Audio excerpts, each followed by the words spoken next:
ये कसाई रोज की तरह अपनी मुर्गी फार्म में मुर्गी पकड़ने के लिए जाता है, लेकिन वहां एक मुर्गी अपने नन्हे चूजे को गले लगाकर रक्षा कर रही थी, जिसे देखते ही कसाई उस मुर्गी को पकड़ लेता है। लेकिन उस मासूम चूजे को क्या पता था कि उसकी माँ के साथ क्या होने वाला है। छोटा चूजा उस आदमी के पीछे पीछे चल पड़ता है और देखता है कि वह चुपचाप कुछ काटने की तैयारी कर रहा है। जैसे ही चूजा समझने की कोशिश करता है, वह देखता है कि उसकी माँ की गर्दन काट दी गई है। यह देखकर चूजे की होश उड़ जाता है।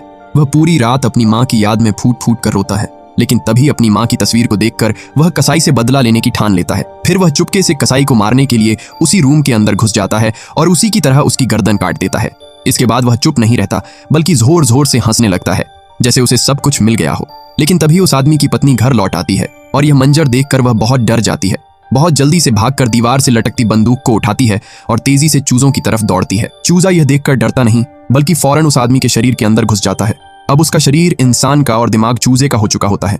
वह बंदूक उठाकर मुर्गियों की एक फौज बुला लेता है, जो पूरी तरह लड़ाई के लिए तैयार होती है। सिर्फ 24 घंटे में वे पूरे इलाके में आतंक मचा देते हैं और इंसानों को एक एक करके खत्म कर देते हैं, यहाँ तक कि यह पूरी पृथ्वी से इंसानों को ही मिटा देता है। अब वो चूजा, अब वह कोई मामूली चूजा नहीं, वो बन चुका होता है मुर्गियों का राजा।